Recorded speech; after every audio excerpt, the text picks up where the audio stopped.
अभिवादन स्वीकार कीजिए ब्रजेश मिश्रा का।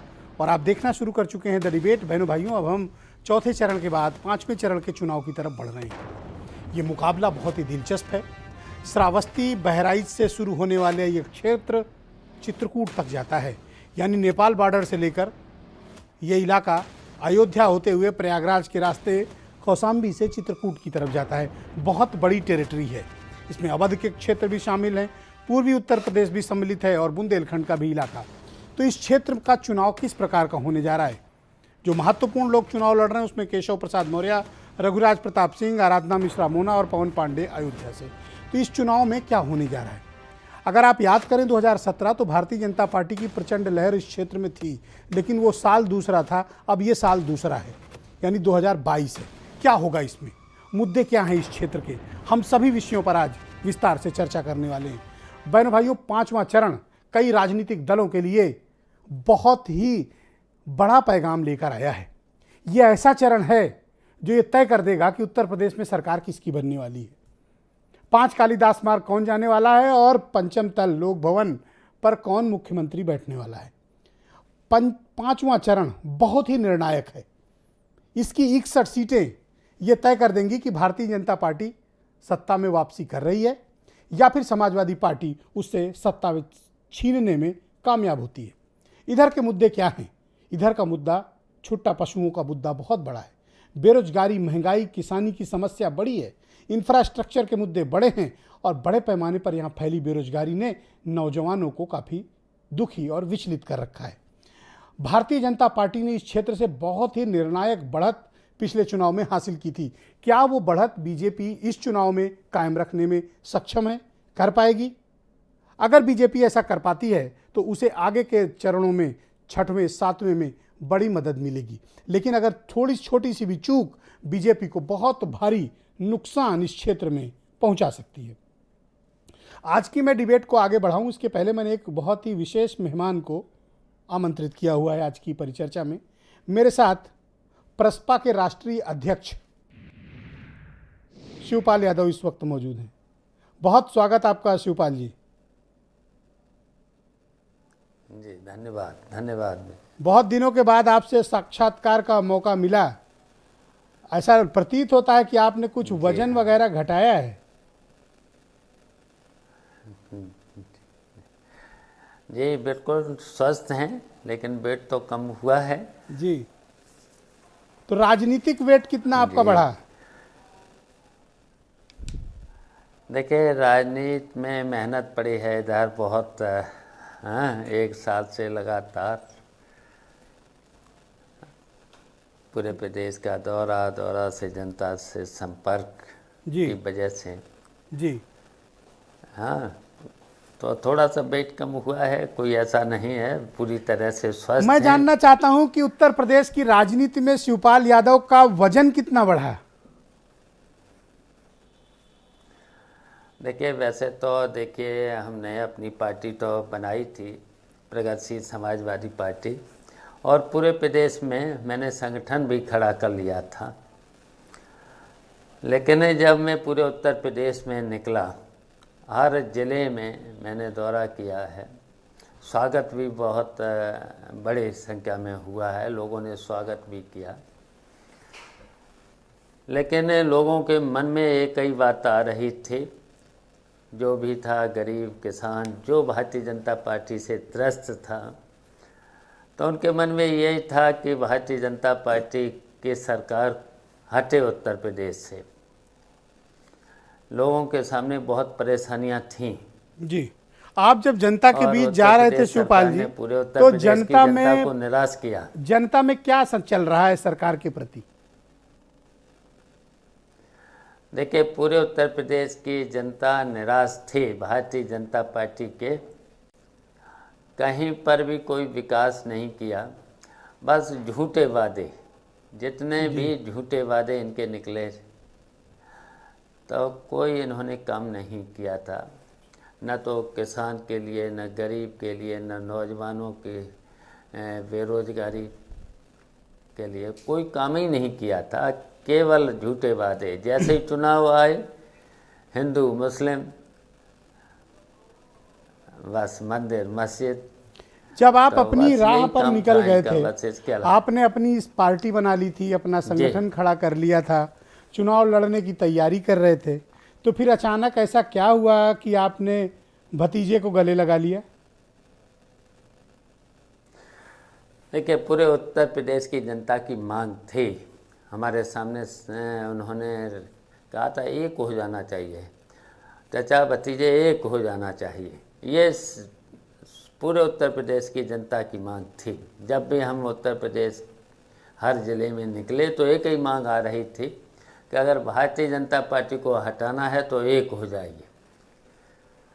तो आपने सुना ही होगा, जब हम निकले तो मैंने तो 2 साल पहले मैंने कहा था कि भाई हमारी प्राथमिकता है समाजवादी पार्टी, और आते आते देर ज़रूर हुई है, जी।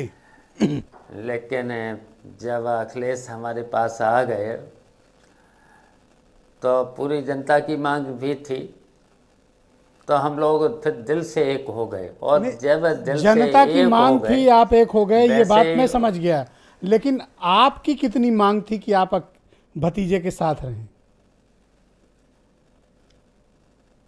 जी, आपकी चाहत कितनी थी कि हेलो। आप अखिलेश का साथ दें?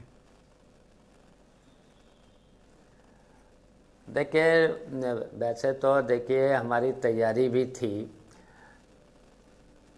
लेकिन फिर जब मैंने सोचा कि अगर भारतीय जनता पार्टी को हटाना है, जी।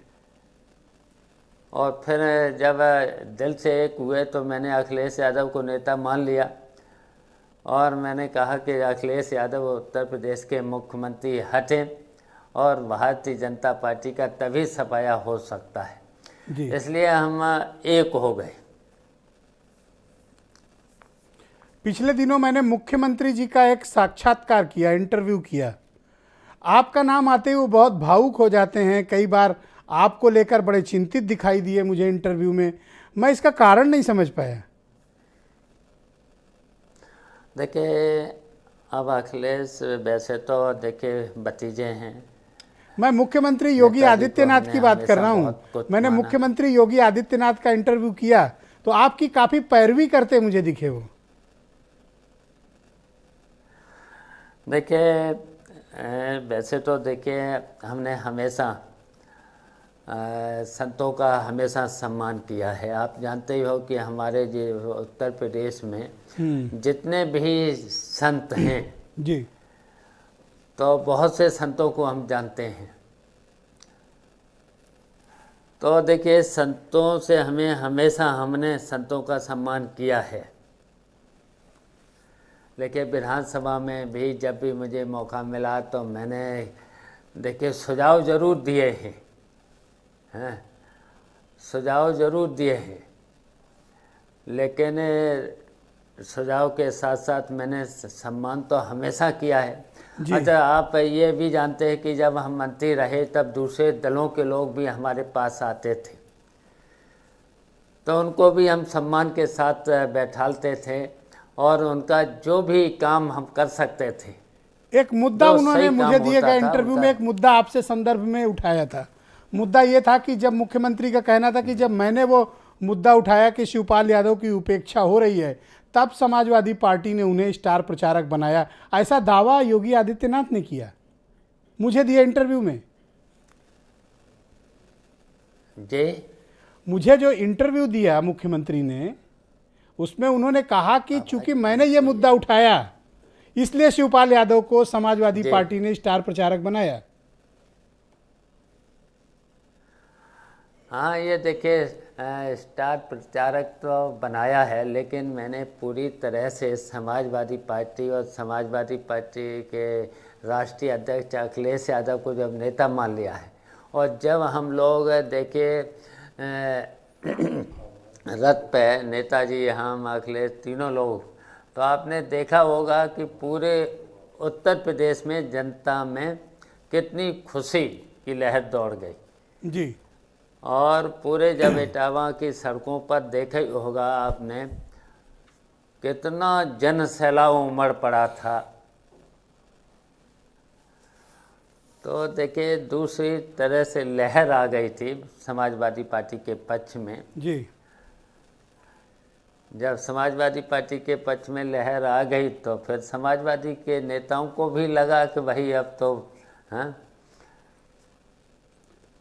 दो और सवाल है मेरे पास आपके लिए। पहला ये कि जो आपने तो समाजवादी पार्टी का दामन पकड़ लिया, लेकिन जो आपके साथ नेता खड़े थे आपकी पार्टी के, उनके हाथ तो कुछ नहीं लगा।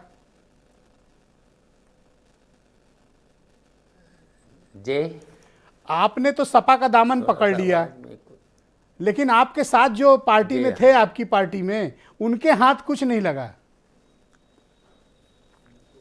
देखिए, ये तो हमने हमेशा राजनीति में अपने लोगों को भी सिखाया है। अगर देखिए कहीं पर भी राजनीति में अगर सफलता प्राप्त करनी है और भारतीय जनता पार्टी को हटाना है तो देखिए संघर्ष के साथ साथ कभी कभी त्याग भी करना पड़ेगा। तो देखिए वैसे तो मैंने तो सुझाव तो दिए थे अपने लोगों के लिए, लेकिन जब भारतीय जनता पार्टी को हटाना था और जब अखिलेश यादव को नेता मान ही लिया है, उनको उत्तर प्रदेश का मुख्यमंत्री बनाने के लिए जो हम लोगों ने एका किया था और हम लोग दिल से मिले हैं, तो हमने सोचा कि भाई अब तो त्याग करना ही है, त्याग करना ही है। और फिर मैंने तो आप जानते ही हो कि हम समाजवादी पार्टी में 40-45 साल नेताजी के साथ काम किया है और काम करने के साथ साथ हमने समाजवादी पार्टी को देखिए जितने भी समाजवादी पार्टी में हैं इन सबके साथ मैंने काम किया है।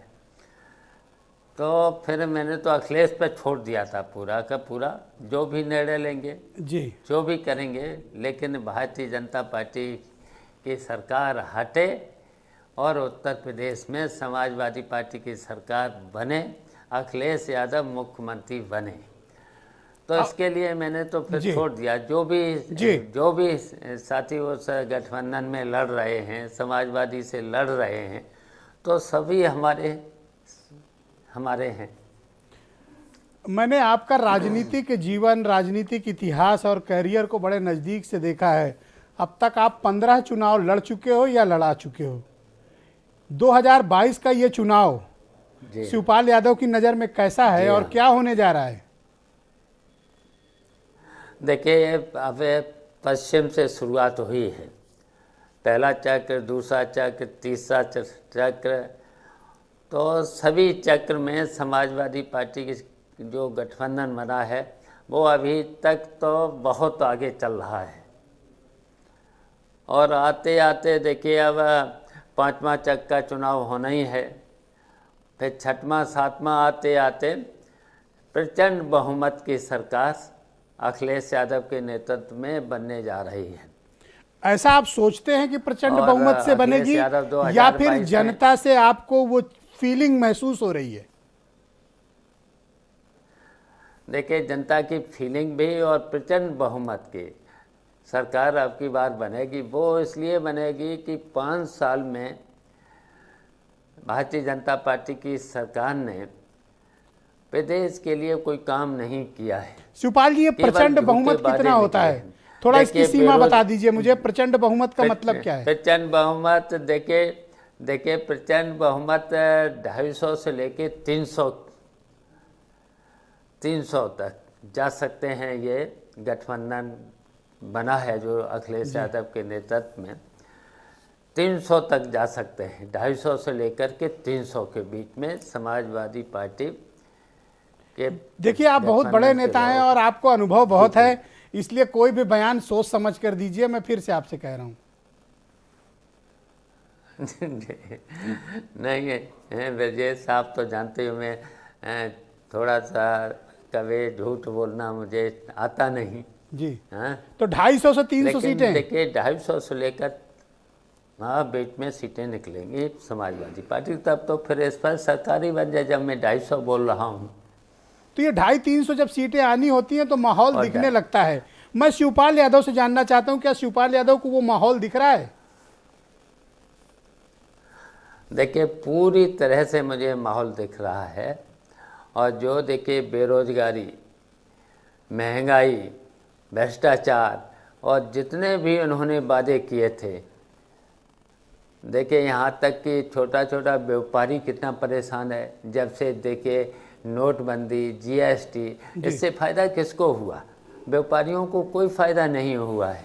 अच्छा, किसानों की हालत देख ही रहे हो, इस बीच में क्या हुई। एक अंतिम सवाल है छात्रों की हालत देख ही रहे हो। इन्होंने 2 करोड़ लोगों का वादा किया था हर वर्ष नौकरी देंगे, तो आप लोग देख ही रहे हो। लास्ट क्वेश्चन छात्र मैंने देखे किसानों को तो शिवपाल जी, अंतिम सवाल। कभी कभी जब उस पर कर्ज हो जाता था तो आत्महत्या करता। अब की बात तो मैंने इन 5 सालों में देखा है कितने छात्रों ने आत्महत्या की है। शिवपाल जी, अंतिम सवाल करना चाहता हूँ। तो ये रोजगार भी नहीं दे पाए।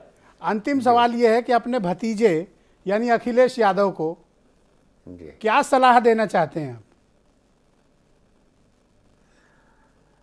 देखिए, हमें जब भी देखिए सरकार में आए, सबसे पहले तो वो किसानों के लिए, किसानों का जो एमएसपी है, खाद है, पानी है, बिजली है, बिजली पर जितना जो उन्होंने कहा है वो पूरा ज़रूर करें।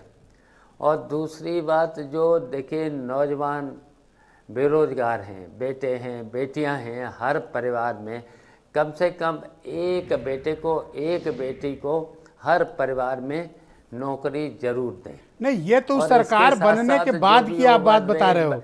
मैं चाहता हूं कि आज हम लोग 25 तारीख को बात कर रहे हैं, 25 तारीख से 10 तारीख के बीच यानी लास्ट पोलिंग तक के लिए आपकी क्या सलाह है? 7 तारीख तक की जो लास्ट पोलिंग है उसके लिए राजनीतिक सलाह क्या है? देखिए वो तो हम सब देखिए वो तो हम सब लोग निकलेंगे 5वें और 6वें में कि जो भी हैं जाएंगे, हर क्षेत्र में जाएंगे, पूरा 5वें 6वें 5वां तो अब आ ही गया है, अब तो प्रचार बंद ही हो गया है। लेकिन 6वें और 7वें में जितने भी समाजवादी पार्टी के नेता हैं, सब लोग सभी क्षेत्रों में जा कर के, सभी किसान हैं, किसानों से लेकर के जो नौजवान हैं, छात्र हैं और सभी जो भी व्यापारी हैं जी, उनको सबको आश्वासन जरूर होना चाहिए और आश्वासन उतना बहुत बहुत आपका धन्यवाद शिवपाल जी, कर सकें।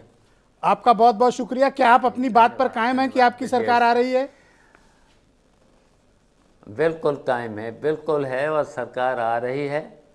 6वां 7वां आते आते मैंने जो कहा है 250 और 300 सीटें जीत करके पूर्ण स्पष्ट बहुमत की सरकार। परिणाम वाले दिन मैं आपको वापस कनेक्ट करूंगा और फिर तब सवाल पूछूंगा आपसे। बहुत बहुत धन्यवाद आपका। चलिए, धन्यवाद, बहुत बहुत शुक्रिया आपका शिवपाल यादव जी, बहुत बहुत धन्यवाद। मेरे साथ प्रगतिशील समाजवादी पार्टी के राष्ट्रीय अध्यक्ष और बहुत ही वरिष्ठ समाजवादी नेता शिवपाल यादव मौजूद थे। खुलकर बात की। उन्होंने दावा किया है कि उत्तर प्रदेश में समाजवादी पार्टी का गठबंधन प्रचंड बहुमत के साथ सत्ता में आ रहा है। बहनों भाइयों, 5वें चरण की मैं डिबेट प्रारंभ करूं इसके पहले मैं कुछ बयान आपको सुनाना चाहता हूं। ये जाति के आधार पर, धर्म के आधार पर राजनीति करने वाले गरीब समाज का, पिछड़ा समाज का भला नहीं कर सकते। पिछड़ों का भला केवल और केवल मोदी जी के नेतृत्व में एनडीए कर सकता है। 5 लाख नौजवानों को सरकारी नौकरी मिली और भाइयों बहनों 2 करोड़ से अधिक नौजवानों को रोजगार और स्वतः रोजगार के साथ जोड़ने का काम हुआ। अगले 5 साल के अंदर हर एक परिवार के कम से कम एक सदस्य को नौकरी, रोजगार अथवा स्वरोजगार के साथ जोड़ने का काम करेंगे। इधर मैं देखता हूं इनके नेता बड़ा ABCD सिखा रहे हैं। कभी कहते A फॉर ये, N फॉर ये, Z फॉर ये, S फॉर ये। हमने भी तब हिंदी में बना लिया। हमने भी कहा कि काका गए हैं तो बाबा भी जाएंगे।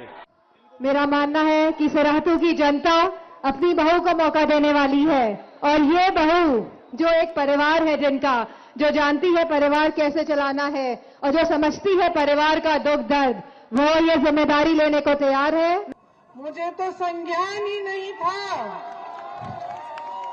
उन्होंने कहा अब मेरे संज्ञान में आ गया है, अब मैं सुलझाऊंगा। अरे भैया 5 सालों से क्या कर रहे थे आप? तो आज की परिचर्चा बहुत दिलचस्प है। मेरे साथ राजेश चौधरी बीजेपी से हैं, डॉक्टर अत्रि भारद्वाज काशी पत्रकार संघ के महामंत्री, टीना शर्मा जानी मानी राजनीतिक विश्लेषक, कृष्णकांत पांडे उत्तर प्रदेश में कांग्रेस कमेटी के प्रवक्ता और फैजान खान बहुजन समाज पार्टी के राष्ट्रीय प्रवक्ता हैं। और थोड़ी देर में मेरे साथ वीरेंद्र सिंह जी भी ज्वाइन करेंगे। राजेश चौधरी जी, पांचवें चरण में 61 सीटें हैं जिसमें 53 आपकी और आपके गठबंधन की हैं। आपके लिए मुकाबला और ये राह सबसे कठिन है कि आप अपना किला कैसे बचाएं? देखिए, चुनाव तो चुनौती होता ही है। कोई भी चुनाव हो, चाहे छोटा चुनाव हो, बड़ा चुनाव हो, और एक उत्तर प्रदेश की विधानसभा का चुनाव है और एक ऐसे मोड़ पे चुनाव खड़ा हुआ है कि जहां उत्तर प्रदेश में भारतीय जनता पार्टी की सरकार बनना तय है, जनता ही मान चुकी है। तो अब अपना किला बचाना है, वो तो बचेगा ही, पर हम कोशिश कर रहे हैं कि जो सीटें हमने पिछली बार नहीं जीती थी उन सीटों को भी हम जीते। अभी आपने शिवपाल यादव जी का पूरा बयान सुनवाया, उनका वक्तव्य मैं बड़े गौर से उनको सुन रहा था। कितने लाचार थे बेचारे, कितने बेबस थे, किस तरह से समाजवादी पार्टी में उनका अपमान हो रहा है।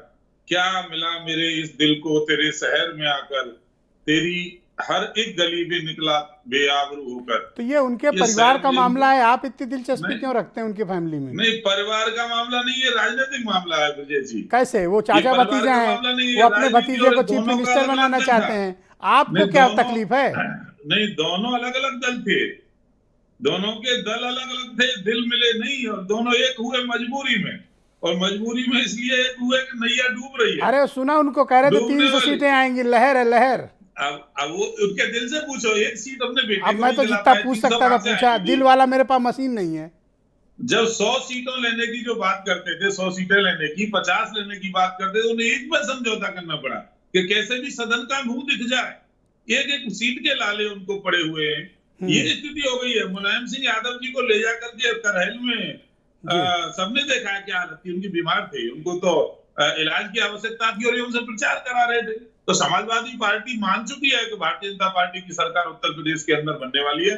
योगी जी महाराज के नेतृत्व में फिर दोबारा एक कुशल सरकार बनेगी और उत्तर प्रदेश आगे। धन्यवाद राजेश जी। मैं इस वक्त फैजान खान को आमंत्रित करता हूं, बहुजन समाज पार्टी के राष्ट्रीय प्रवक्ता हैं। फैजान जी, आपकी पार्टी के पास 2017 में भी इधर कुछ नहीं था, 19 में भी कुछ खास हाथ इस क्षेत्र में लगा नहीं, अब 22 भी बड़ी मुश्किल है आपके लिए। नहीं विजय जी, 22 मुश्किल नहीं है हमारे लिए, क्योंकि कांग्रेस तक जीत ली पर आप नहीं जीत पाए इधर। नहीं, हमारे जो जनता के साथ गठबंधन है इस बार 2022 में उत्तर प्रदेश के चुनाव में, हमें पूरा यकीन है कि हम प्रचंड बहुमत के साथ आएंगे। लेकिन रही बात भारतीय जनता पार्टी के साथ, दिक्कत यह है कि वो अपने बारे में कम बताती है, दूसरे पार्टी के बारे में ज़्यादा बताती है। एक सवाल मैं आपसे, अब इन्होंने कहा शिवपाल यादव के दिल से पूछो। आप ये बताओ, मैंने कोई कमी की उनसे पूछने में?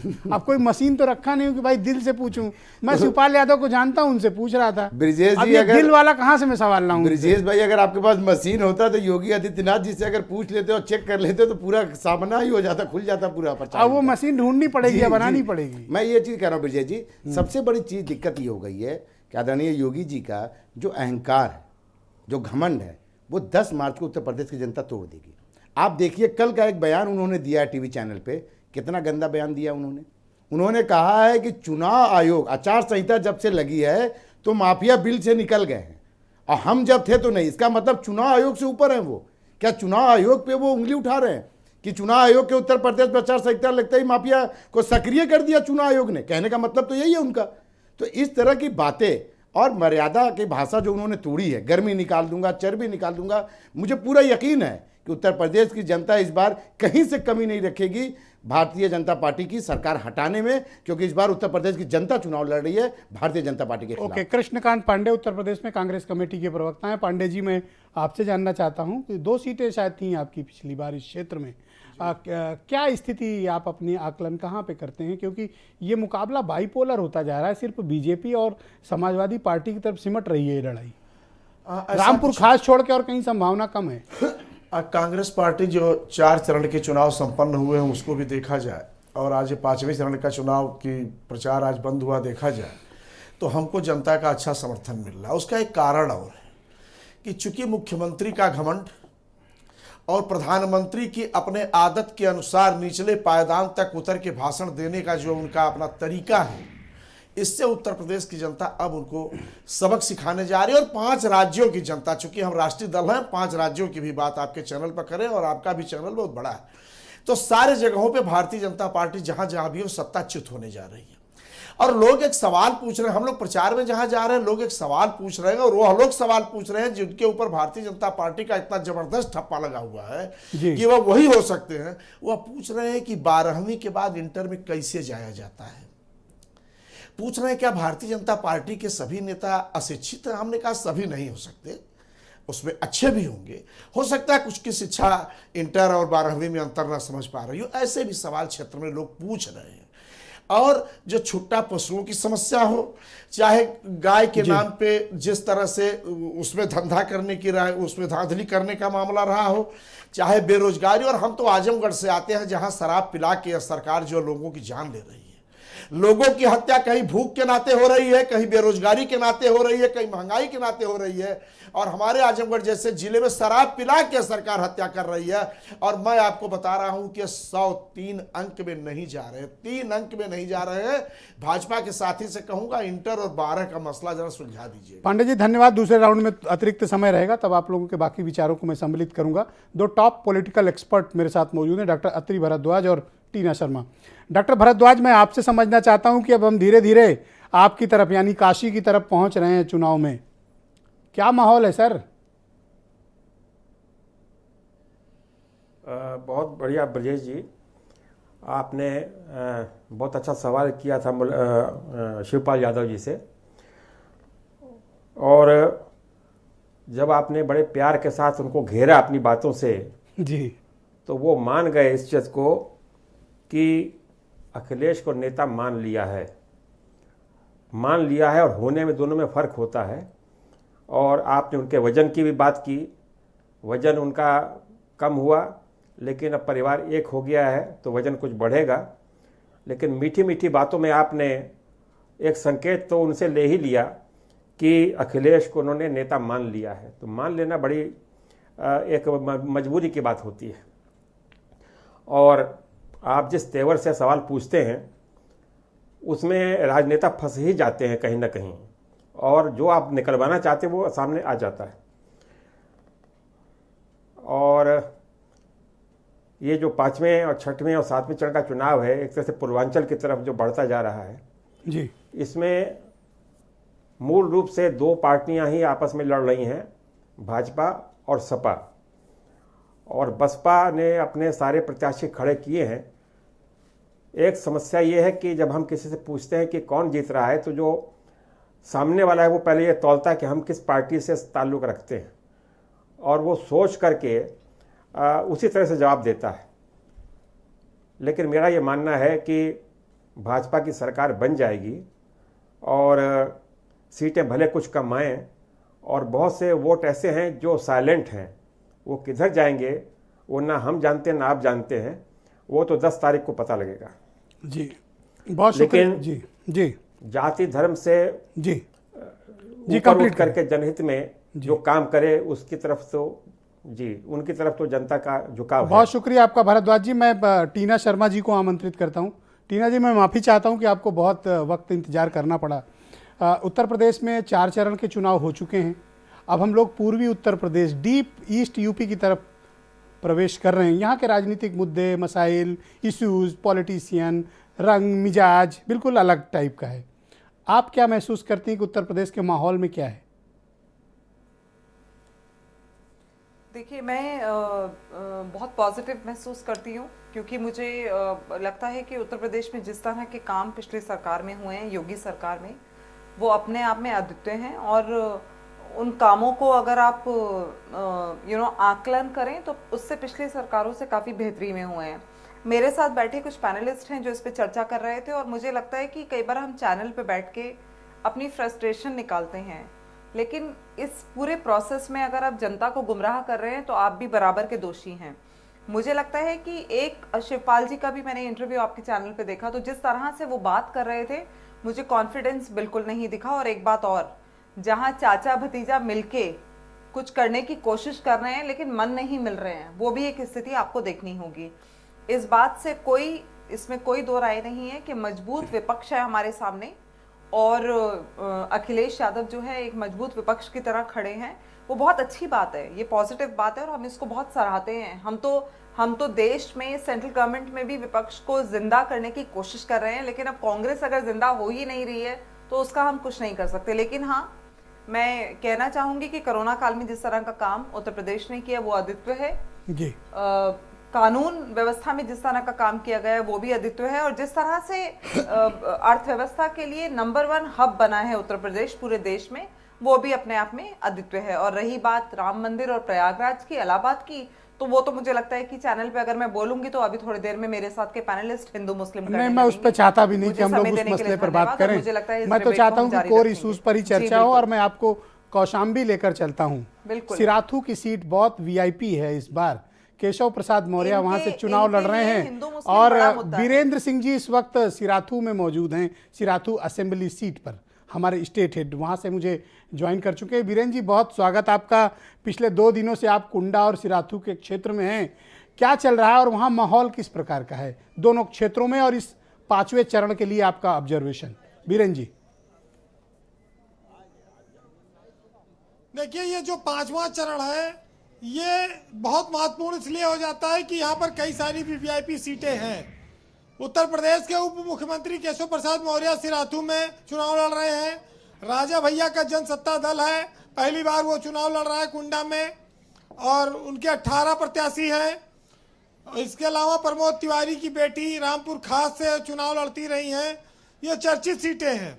इलाहाबाद में नंद गोपाल गुप्ता, नंदी और सिद्धार्थ नाथ सिंह, कई सारे मंत्रियों की प्रतिष्ठा है इस चुनाव में दांव पर लगी।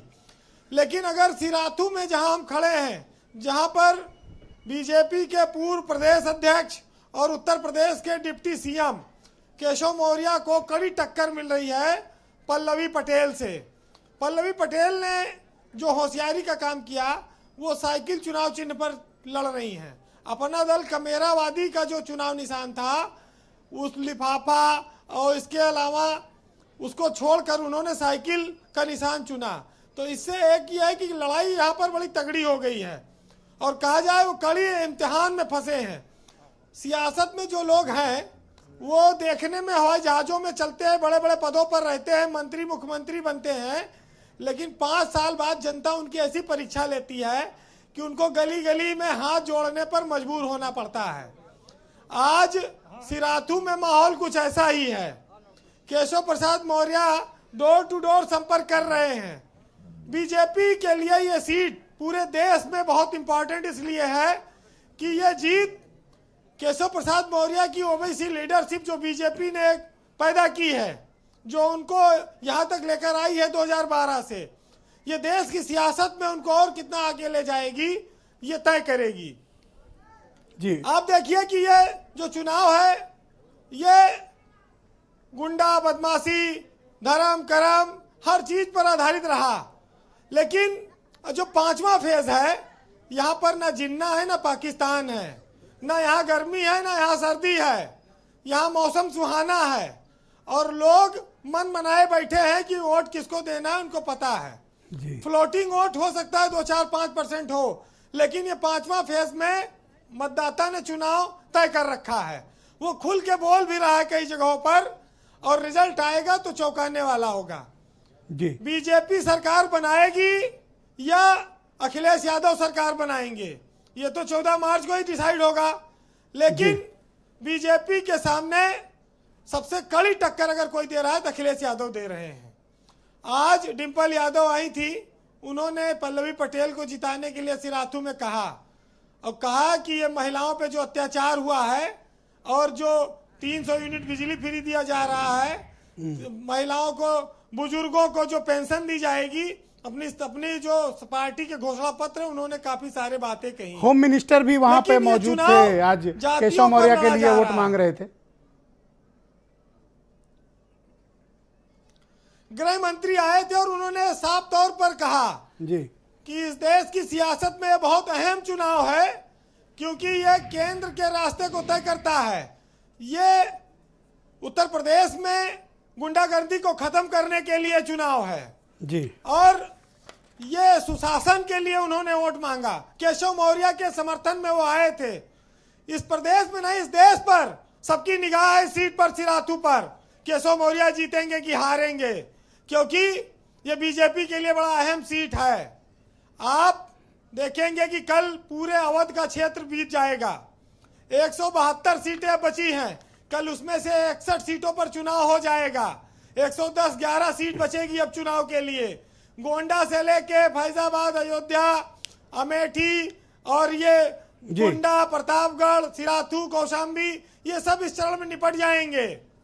तो ये लोकतंत्र में जो ये बयानबाजी ब्रजेश जी चल रही है, आप इसको इस तरह से देख सकते हैं कि जो सत्ता में बैठा वो इसे खोना नहीं चाहता, क्योंकि सत्ता जब आती है तो वो अपने साथ एक डर भी लाती है। वो डर होता है सत्ता की खोने का, इसलिए हर तरह के पाप पुण्य वो कराती है नेताओं से।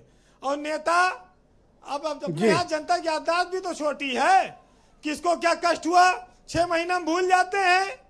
उनको खाली ये देखना है कि कोई हिंदू कोई मुसलमान कौन है, कैसा है, कहाँ समीकरण बैठता है। कुछ दिन पहले तमाम सारी परेशानियां लोगों ने देखी। यहाँ पर इस चरण में एक मुद्दा और सामने आया, छुट्टा जानवरों का। अब इस पर कैसे लगाम लगेगी? वीरेंद्र जी, सिराथू में तो आप भी मुझे बहुत पॉपुलर दिखाई दे रहे हैं, क्योंकि जहां से आप बोल रहे हैं आपके पीछे तो मुझे रैली टाइप नजारा दिख रहा है। अरे यहाँ पर भारत समाचार के बहुत सारे दर्शक हैं और बुजुर्ग हैं, जवान हैं, बच्चे हैं जी, सब देखने आए हैं। आप देखिए, हाँ, काफी भीड़ भाड़ है भाई। अभी वोट देने की स्थिति में नहीं है, वोट आ गया है इनका। ये देखिए, सब ये सिराथू, कौशाम्बी के लोग, छोटी मोटी रैली तो आप ही एड्रेस किए दे रहे हो वहाँ पे, मिलते हैं। और इन लोगों ने काफी कुछ क्लियर कर रखा है कि चुनाव किधर जाएगा। जी वीरेंद्र जी, कंक्लूड करें। आज रफीक सदानी का एक पुराना शेर आप सुन लीजिए जी। नेताओं के लिए है, जब चुनाव आता है तो पैर में लौटने लगते हैं, फिर 5 साल जनता उनके पैर में लौटती है। तो आप सुनिएगा, फुल स्क्रीन पे लिया जाए। नेताओं को हम बहुत महान समझते हैं, उनके लिए है। रफीक सदानी ने लिखा है कि तू जितना समझत हो उतना महान थोड़ा है। लिखा था खान पठान थोड़े है, और हम मानित है कि मोहब्बत में चोट खाइस है, लेकिन जितना चिल्लात है वो उतना चोटान थोड़े है। जब चुनाव आवा तो देख परे नेताजी, जब चुनाव आवा तो देख परे नेताजी, तोहरे वादे का जनता भुलान थोड़े है। बहुत बहुत शुक्रिया वीरेंद्र जी। छोटी मोटी रैली तो हमारे वीरेंद्र जी ही एड्रेस कर दे रहे हैं वहाँ पे। बहुत बहुत धन्यवाद आपका सिराथू से लाइव कनेक्ट होने के लिए, वो भी इतनी चीयरिंग जनता के साथ। बहुत बहुत शुक्रिया, धन्यवाद। बहन भाइयों, इस मुद्दे को लेकर हमने कू ऐप पर एक प्रश्न डाला ताकि जनता की प्रतिक्रिया को भी मंगाया जा सके। हमने सवाल ये पूछा कि आधे से ज़्यादा लड़ाई हो चुकी है, अब सिर्फ 3 चरण बचे हैं, जिसका जिक्र मैं डॉक्टर भरद्वाज से कर रहा था कि पूरब में क्या माहौल है। तो पब्लिक ओपिनियन में अभय यादव लिखते हैं कि बाकी के 3 चरणों में महंगाई और बेरोजगारी के विरुद्ध जनता ने मन बना लिया है। समीर पाठक लिखते हैं कि पूरब का मतदाता बहुत समझदारी से चुनाव को नया मोड़ देकर भारी उलटफेर करेगा। तो शैलेश लिखते हैं कि पूर्वांचल में धार्मिक ध्रुवीकरण होता दिखाई नहीं दे रहा है, बल्कि जातीय गोलबंदी होती दिखाई दे रही है। इस बात से काफ़ी हद तक सहमत हुआ जा सकता है। मैं सीधे रुख करूंगा राजेश चौधरी का, भारतीय जनता पार्टी के प्रवक्ता हैं। राजेश चौधरी जी, जनता की तरफ से देखिए एक बड़ा इंटरेस्टिंग जवाब आया है, उसको मैं आपके लिए सवाल के रूप में प्रस्तुत करता हूं कि पूर्वांचल के इस क्षेत्र में जहां पे चुनाव हो रहा है, यहां पर धार्मिक ध्रुवीकरण नहीं हो रहा है, जातीय गोलबंदी हो रही है, और जब जब जातीय गोलबंदी हुई है आपको बहुत नुकसान हुआ है। देखिए, हम तो कभी कोशिश करते नहीं है कि धार्मिक गोलबंदी हो, धार्मिक वैमनस्यता समाज में फैले। यही लोग करते हैं। इन लोगों को एक वर्ग विशेष का वोट हासिल करना होता है। इन लोगों से आपका क्या तात्पर्य है? इन लोगों को स्पष्ट करिए। जो सामने चुनाव लड़ रहे हैं, आप नाम लीजिए। पार्टी तो नारा देती है एम भाई का किसने नारा दिया? समाजवादी पार्टी ने शुरुआत की थी। रही जाति गोलबंदी की बात, तो भारतीय जनता पार्टी एकमात्र ऐसी पार्टी है जो सर्व समाज की पार्टी है, किसी वर्ग विशेष की पार्टी नहीं है, किसी एक जाति की पार्टी नहीं है, कोई प्राइवेट लिमिटेड पार्टी नहीं है, एक परिवार की पार्टी नहीं है, इसमें सब समाज की। इसका तो हमें लाभ मिलेगा ब्रजेश जी। आप सोचिए, चाहे छोटा तबका होगा, बड़ा तबका होगा, ब्राह्मण होगा, बनिया होगा, जाट होगा, नाई होगा, धीमर होगा, हरिजन होगा, सब समाज तो इसमें समाहित है। तो इसका बड़ा फायदा हमको मिलने वाला है। आप जो कह रहे हो, मैं आपकी बात से सहमत हूं। यदि जातीय गोलबंदी हो रही है तो कमल आप और बड़े रूप में 1993 से लेके 2014 तक का उत्तर प्रदेश की हिस्ट्री पढ़ लीजिए पॉलिटिकली।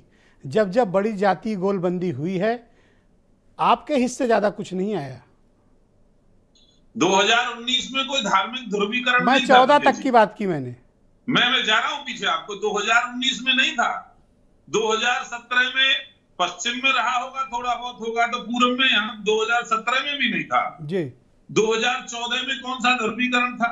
2014 में तो स्पष्ट बहुमत में हम जीत करके आए। कोई कल्पना नहीं कर सकता था। मोदी जी का चेहरा इतना पसंद आया लोगों को तो उन्होंने हमको चुना। तो वही इतिहास दोहराएंगे हम। किसी भी जाति गोलबंदी से नहीं डरते और अच्छा है, हमारे फेवर में होगा सब। धन्यवाद। मैं फैजान खान को आमंत्रित करता हूं। एक तो इन्होंने आपके ऊपर, आप लोगों पर, विपक्ष पर, जिसमें आप भी सम्मिलित हैं, आरोप लगाया कि आप लोग धार्मिक ध्रुवीकरण कराते हैं, और दूसरा ये कहते हैं कि जातीय गोलबंदी से इनको नुकसान नहीं हो रहा है। क्या ध्रुवीकरण है या नहीं है? देखिए ब्रजेश जी, आपने सही कहा कि राजेश चौधरी जी को पता नहीं कितना ज्ञान है कितना नहीं, लेकिन पूर्वांचल जिसमें कुछ 5वें चरण में अवध की सीट भी आएगी और पूर्वांचल की बात मैं करूँगा। सबसे पहली चीज़ जो जातीय जनगणना, जो इन्होंने कहा था वादा कि वो पूरा नहीं किया, जिसका बहुत बड़ा इफेक्ट पूर्वांचल में पड़ने जा रहा है। दूसरी चीज़ इन्होंने कहा कि ध्रुवीकरण की बात, लिहाजा मैं मानता हूँ इस बात को कि समाजवादी पार्टी भी ध्रुवीकरण करती है इन्हीं की तरह, लेकिन ये समाजवादी के साथ साथ अपना ब्लेम नहीं ले रहे हैं अपने ऊपर। जो 80-20 इन्होंने किया, 80-20 का ध्रुवीकरण इन्होंने स्टार्ट किया, योगी आदित्यनाथ जी ने। तीसरी बात मैं कह के अपनी बात खत्म करूंगा। राजनीतिक विशेषज्ञ बहुत आदर सम्मान के साथ टीना शर्मा जी ने बहुत बड़ी बात कही यहाँ पर कि कोरोना काल में। मैं टीना जी से एक बात पूछना चाहता हूँ कि क्या टीना जी आपने गंगा किनारे वो लाशें नहीं देखी? क्या शमशान कब्रिस्तान के वो लाशें नहीं देखी जिसको ढकना पड़ा भारतीय जनता पार्टी को, जो आपने सराहा है उसको? दूसरी बात, यूपी विधानसभा में इन लोगों ने, भारतीय जनता पार्टी ने कहा कि ऑक्सीजन से कोरोना काल में कोई मौतें नहीं हुई। क्या टीना शर्मा जी आपका दिल इस बात का गवाही देता है कि उन्होंने सत्य इस आंकड़ा पेश किया? तीसरी बात आपने कहा कानून व्यवस्था। क्या हाथरस में, क्या आपने आगरा में, क्या उन्नाव में, क्या कासगंज में, क्या गोरखपुर में, क्या लखीमपुर खीरी में थार जीप से किसानों को कुचलना आपके लिए कानून व्यवस्था अच्छा मानना है? तो आप मान सकती हैं टीना शर्मा जी, उत्तर प्रदेश की जनता इसको कभी नहीं भूल सकती है। क्या 700 किसान शहीद हो गए हमारे, क्या उसको आप भूल नहीं मानती? भारतीय जनता पार्टी की अच्छी कानून व्यवस्था कहती हैं, तो ये आपके लिए अच्छी कानून व्यवस्था होगी। तीसरी बात, आपने अर्थव्यवस्था की बात की कि उत्तर प्रदेश नंबर 1 पे है। टीना जी, आप भी पढ़ी लिखी हैं, मैं भी पढ़ा लिखा हूँ। मैं आपको बता दूँ, यूनियन टेरिटरी के साथ अगर यूपी स्टेट का पूरा लिया जाए आंकड़ा, 36 में 32 नंबर पे per capita income Uttar Pradesh का योगी आदित्यनाथ जी लेकर चले आए हैं। ये आंकड़ा है। नीति आयोग का आंकड़ा उठा लीजिए, गरीबी रेखा के नीचे इन्होंने कितना लेके आ गए। स्वास्थ्य सेवा, मैं नहीं कह रहा हूं बहुजन समाज पार्टी बना, आप कहिएगा विपक्ष है इसलिए बोल रहे हैं। हाई कोर्ट ने कहा स्वास्थ्य उत्तर प्रदेश का राम भरोसे है। क्या इस पे आप टिप्पणी नहीं करेंगी? इसके बावजूद आपने कहा भारतीय जनता पार्टी ने बड़ा अच्छा काम किया। किस फील्ड में काम किया, आंकड़े के साथ अगर आप बात कर लीजिए, वरना बोलने को तो मेरे पास भी बहुत कुछ है, आपके पास भी बहुत कुछ है। ब्रजेश जी के चैनल पे मैं पूरे आंकड़े पेश ऑल राइट, टीना शर्मा जी गो अहेड, आप फैजान जी को रिप्लाई दें। बिल्कुल, बहुत अच्छी बात की आपने, लेकिन आपने कंपैरिजन नहीं किया। मेरी तकलीफ आपसे यही है कि जब आप योगी सरकार की उपलब्धियों पे प्रश्न उठाते हैं तो आप ये, और आप लगातार बोल रहे हैं, मुझे लगता है कि एंकर को सबको बोलने का पूरा मौका देना चाहिए। मैं जब बोल रही हूं तो मेरे बीच में प्लीज ना बोलिए, क्योंकि मैं आपके बीच में नहीं बोली। आप जब कंपैरिजन करते हैं तो आप आधी तरफ का ग्लास दिखाते हैं कि आधे तरफ का ग्लास खाली है, और ये वाला ग्लास क्या है वो नहीं दिखाते। वो इसलिए आप नहीं दिखाते क्योंकि आप डरते हैं। आप इसलिए डरते हैं क्योंकि कोरोना काल में जिस तरह से उत्तर प्रदेश ने उस मार को झेला है और उस मार पे फतेह पाई है, उस पे आप नहीं बोलना चाहेंगे। आप, मैं एक एक आंकड़ा आपको दे सकती हूँ कि कहाँ कहाँ एनकाउंटर्स हुए और कहाँ कहाँ क्या हुआ है, कहाँ बुलडोजर चले हैं। अब तो बुलडोजर वाले बाबा आप बहुत फेमस हो गए। महिलाओं को सुरक्षा मिली है उत्तर प्रदेश में, इसकी आप बात नहीं करेंगे। पहले स्कूलों के बाहर सपा के गुंडे खड़े रहते थे लड़कियों को उठाने के लिए। अब मुझे जाति पे मत आने दीजिए। अगर मैं जाति पे आई तो फिर मैं आपको यहीं चैनल पे, कहीं ना कहीं आपके चैनल पे जो है आपका नकाब उतर जाएगा। उसके बाद मैं आपको ये, उसके अलावा मैं आपको ये भी कहना चाहूंगी कि आप ये समझ लीजिए एक प्लीज पूछिए, कोई पूछिए, धमका पूछिए। के बात नहीं कर रहा है। मैं महिलाओं में आपसे क्या धमका के बात करूंगी? धमका के तो आप नहीं, आप बार बार कह रही हैं साहब। जाति आप जाति, क्या कहते बात हैं करना लड़के चाहती हैं? हैं, जाति पे क्या लड़कों बात से करना गलती चाहती हो हैं? क्या जाती है। भारतीय जनता पार्टी ने लड़के हैं, लड़कों जातीय से जनगणना गलती हो करा जाती दी? है। टीना और शर्मा जी, प्लीज मुझे क्या बोलने भारतीय दीजिए। जनता पार्टी ने इतना जातीय भी क्या जनगणना डर करा है दी? महिलाओं से? अरे एक बात उत्तर करनी प्रदेश चाहिए। में इतना भी क्या डर है महिलाओं से? अब घर की बहू को उतार के ये बोलना पड़ रहा है कि मैं आपकी बहू हूँ, मैं आपके लिए काम करूंगी क्योंकि मैं घर अच्छा संभालती हूँ। आप अपना मैं आंकड़ा घर पेश अच्छा कीजिए प्लीज टीना संभालती शर्मा हूँ। जी। ये आप जो कहना आपने चाहते भारतीय हैं, जनता लेकिन पार्टी को मैं आपसे- सपोर्ट क्या किया, तो उसका पूछा जवाब था दीजिए। आपने? मैं आपसे मैं एक और एनसीआरबी की प्रश्न रिपोर्ट बात- दे सकता हूँ आपको सर, महिला मुझे सुरक्षा बोलने पे। दीजिए। एक सेकंड रुक सर, जाओ, ऐसा फैजान रुक क्या जाओ। डर है? मुझे फैजान जी बोलने रुक जाइए, दीजिए उनको ना। अपनी बात कंप्लीट बोलने करने दीजिए, फिर दीजिए। टीना जी बोलिएगा। गो अहेड, आप समय अपनी आपको बात पूरा कंप्लीट दे रहे करिए। हैं, घंटे की डिबेट है। बोलिए। बोलने दीजिए मुझे। बोलिए, आप अपनी मुझे बात बोलने रखिए। दीजिए। 10 मार्च को जब डब्बा खुलेगा, 10 मार्च को जब डब्बा खुलेगा तो ये सारी बातें जो आप बोल रहे हैं इन पे जवाब देना आपको भारी पड़ेगा, क्योंकि उत्तर प्रदेश में जो डिफरेंस जो जनता ने देखा है जी। वो हम खुद देख कर आए हैं उसको। और एक बात और इम्पोर्टेंट मैं फैजान जी आपसे पूछना रुकिए। चाहती हूँ कि आज क्या कानून व्यवस्था उत्तर प्रदेश में अच्छी नहीं है? जिस महिला से बोलो वो कहती है कानून व्यवस्था बहुत अच्छी है। मैं खुद लखनऊ में काफी समय रही, मुझे पता है कि रात को 2 बजे चलना भी वहां पर मेरे थैंक यू लिए मैडम, okay प्लीज था। रुकिएगा। मेरे मैं पास कोई कांग्रेस के ड्राइवर या प्रवक्ता मेरे हैं पास कोई कृष्णकांत गनमैन पांडे, नहीं था। थैंक यू, बहुत शुक्रिया आपका। तो आप इस कृष्णकांत तरह की पांडे बातें जी, चैनल पे बैठ के पांडे मत जी मैं कीजिए। आप किसे और समझना सैफई चाहता का हूँ नंगा कि नाच सबने देखा 5वें है। चरण का जो चुनाव है सैफई का उसके नंगा नाच इश्यूज, सबने देखा है। जस्ट वेट मैडम वो प्लीज। मौका आपको जनता दोबारा नहीं देगी ओके, लूटने का। अरे वो बीएसपी के हैं, सपा वाले नहीं मैडम। कृष्णकांत पांडे जी, आप मुझे बताइए जी, जी। कि 5वें चरण के इश्यूज और टीना शर्मा जी और राजेश चौधरी ने जो दावे किए हैं उनको आप हकीकत की कसौटी पर कैसा पाते हैं? टीना शर्मा जी आंख रहते हुए मुझे कहने में कोई गुरेज नहीं है, कहीं न कहीं ब्लाइंड जैसी स्थिति में हो गई है आंख रहते हुए। मैं उनका बड़ा सम्मान करता हूं, महिला का बड़ा सम्मान करता हूं। लेकिन एक चीज़, क्या 2 बजे रात को यहाँ महिला को जला के जो है पेट्रोल छिड़क के जलाया नहीं जाता है?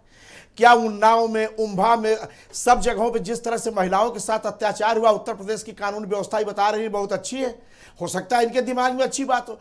यह उत्तर प्रदेश की जनता इस बार मन बना के बैठी है कि थार एक दूसरे को इंटरप्ट ना करें, किसानों वन बाय वन। रौंदने वाले के बाप को की पार्टी को यह उत्तर प्रदेश की जनता इस बार सत्ता से दूर करने जा रही है। आज भी वो मंत्री बना बैठा और किस तरह से अमित शाह लोगों से जाके वोट मांग रहे हैं, किस तरह से नरेंद्र मोदी लोगों से वोट मांग रहे हैं। मैं तो समझता हूं जरा भी शर्म होती तो उत्तर प्रदेश में तब आते जब टेनी को कम से कम वहां अच्छा, से लौट हटा कर चुके मूल होते। सवाल पे आते हैं जिस पे मैंने दूसरे राउंड की डिबेट शुरू की थी। बड़ा इंटरेस्टिंग पॉइंट था और मैं चाहता हूं कि उस पर डिबेट हो। जो जनता की तरफ से सवाल है उसमें यह है कि पूर्वांचल में धार्मिक ध्रुवीकरण होता नहीं दिखाई दे रहा, बल्कि जातीय गोलबंदी हो रही है। क्या आप इससे सहमत हैं? जातीय ध्रुवीकरण भी नहीं इस बार हो पा रहा है और जो धार्मिक ध्रुवीकरण है वो भी इस बार नहीं हो पा रहा है, जबकि भारतीय जनता पार्टी धार्मिक ध्रुवीकरण के लिए बहुत प्रयास कर रही है। लेकिन इस बार धार्मिक ध्रुवीकरण है, इस बार केवल इस बात का ध्रुवीकरण हो रहा है कि मेरे पास डाटा है, आपराधिक मामले 3,53,131 इनके कार्यकाल में हुए हैं जोगी जी के।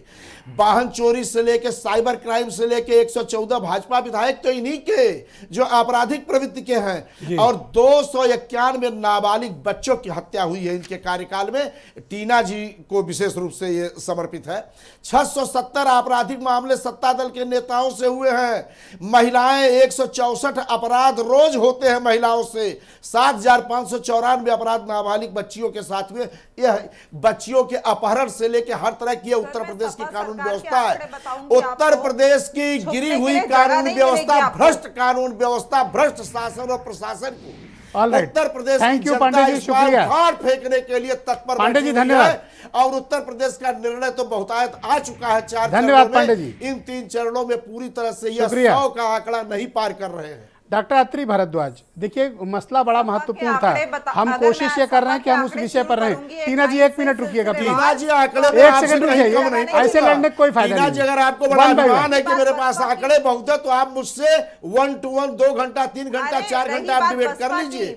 आंकड़े में आपसे अरे वो कम नहीं कांग्रेस पड़ूंगा। वाले हैं। अभी यही इसी वक्त इसी चैनल पर अगर ब्रजेश जी अलाउ करे तो मैं आपसे आंकड़े में उत्तर प्रदेश इतना टाइम नहीं है, आप लोग इस 5 पर्सनल मत साल होइए, की छोड़िए। सरकार को पिछली सरकारों से अगर तुलना आप करेंगे तमाम पिछली सरकारों से, तो सबसे ज्यादा भ्रष्ट, सबसे ज्यादा करप्ट, सबसे ज्यादा कानून व्यवस्था में खराब केवल और केवल योगी आदित्यनाथ अजय सिंह बिष्ट की सरकार है। ऑलराइट, बहुत शुक्रिया आपका डॉक्टर अत्रि भारद्वाज जी। देखिए हम लोग मूल प्रश्न पे लौटते हैं। इस तरह से आपस में डिबेट करने का कोई तात्पर्य नहीं। मैं आपसे समझना चाहता हूं, और बड़ा मौजूद सवाल जनता की तरफ से आया था। आप तो बड़े प्रतिष्ठित पत्रकार हैं, आप मुझे बताइए कि क्या आपको सांप्रदायिक ध्रुवीकरण होता दिखाई दे रहा है, या फिर जातीय गोलबंदी एग्जिस्ट करती है, या फिर इस चरण में कोर इश्यूज पर वोट पड़ेंगे?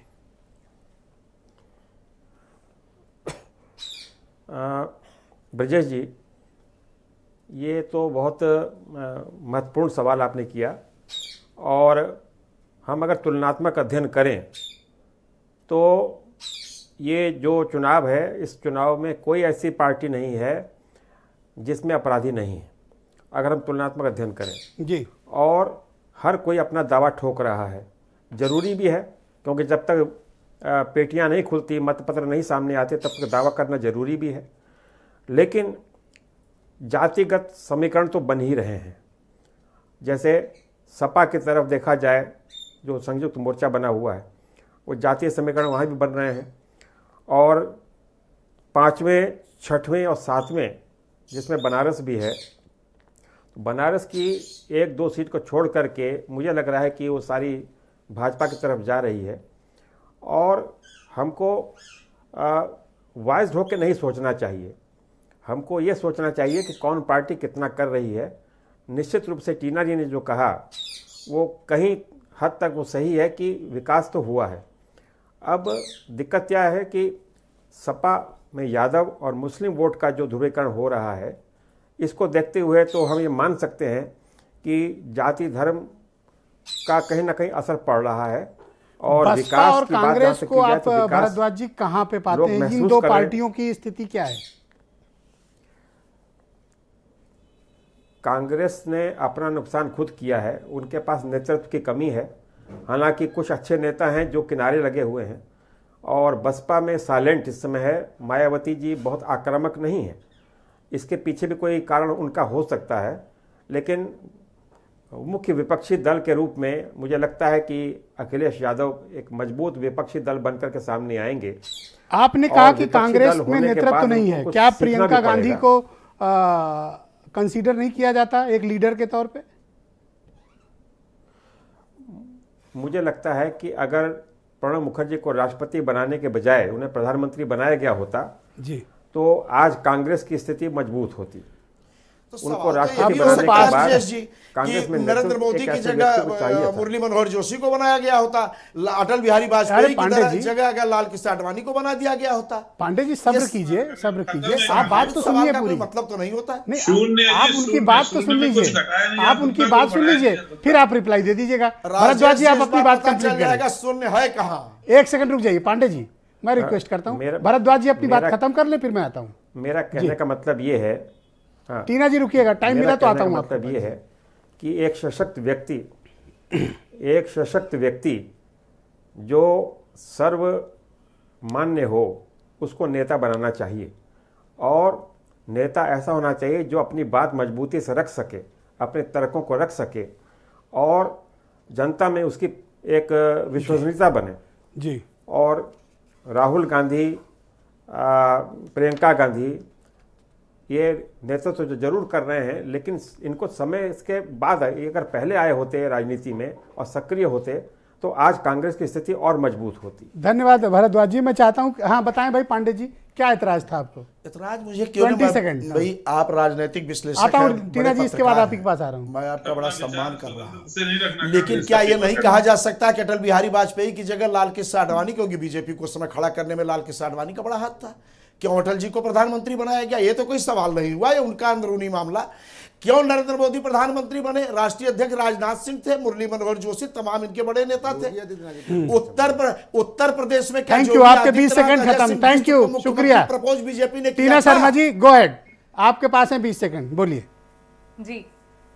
देखिए जब प्रधानमंत्री के बारे में असम्मानित शब्दों का प्रयोग किया जाता है तो मुझे ऐसा लगता है कि ये याद भी रखना होगा कि हम 2 दिन से रशिया यूक्रेन की लड़ाई में प्रधानमंत्री का इंटरफेरेंस चाहते हैं। ये रशिया और यूक्रेन की तरफ से आया है, और हम ये जानते हैं कि जो पुतिन के साथ जो हमारे यहाँ जो जिस तरह की बैठकें हुई हैं और पुतिन के ऊपर दबाव बनाया गया है, वो भी हम जानते हैं। अगर हम सारे परिप्रेक्ष्य को जानकर भी प्रधानमंत्री के बारे में इस तरह के अपशब्द इस्तेमाल करेंगे कि ये नहीं होता तो ये होता, ये नहीं होता तो ये होता, आप ये बताइए ना मैं आप लोगों से ये पूछना चाहती हूँ, इतनी बड़ी बातें आप कह रही हैं, कुछ अपने एक मिनट रुक जाइए, मैं आपको दूंगा टाइम ना, एक मुलायम सिंह यादव को हटाकर अखिलेश यादव मुख्यमंत्री बने, उसमें क्या चीज, एक सेकंड रुक तो जाइए, उसकी क्या तुलना करेंगे आप? आपने एक बार thank you madam, time over आपका, धन्यवाद धन्यवाद। Faizan Khan go ahead, only Faizan Khan. मैं फैजान बोलिए, 20 second, only 20 second. Tina Sharma ji, आपने बहुत अच्छी बात, मैं आता हूँ आपके पास, आऊंगा लेकिन लास्ट में आप ही के पास आ रहा हूँ। भारतीय थैंक यू मैडम, छात्राओं के बारे में मैं हाँ दूंगा टाइम आपको प्लीज। उन्हें भी पहले बोला लिया जाता, लेकिन दिक्कत यह है जिस तरह बंगाल में कोरोना काल में देखा, भारतीय जनता पार्टी चुनाव के लिए किसी का भी अपनी अपनी बारी में बोले आप, वही इस बार भी हुआ। No no Pandey ji no please, Pandey ji रुक जाइए, चुनाव प्रचार में thank you. Okay Rajesh Chaudhary, Rajesh ji कोई चिंता नहीं, धन्यवाद, बहुत शुक्रिया। राजेश जी 20 सेकंड आपका ऑब्जेक्शन। ये भारतीय जनता पार्टी है। एक सेकंड रुकिए टीना जी आप, हाँ राजेश जी बोलिए आप, राजेश जी बोलिए। कोई बोले अरे शांत रहिए आप सब लोग, केवल राजेश चौधरी बोलेंगे। Yes Rajesh ji 20 second. मैं इनके विवाद में नहीं पड़ना चाहता, मेरा कहना यह है कि भारतीय जनता पार्टी का वर्ग देखो ना, वोट देने वाला वर्ग, आज भारतीय जनता पार्टी गरीब की पार्टी बनी है, लो मजदूर की पार्टी बनी है, जो अब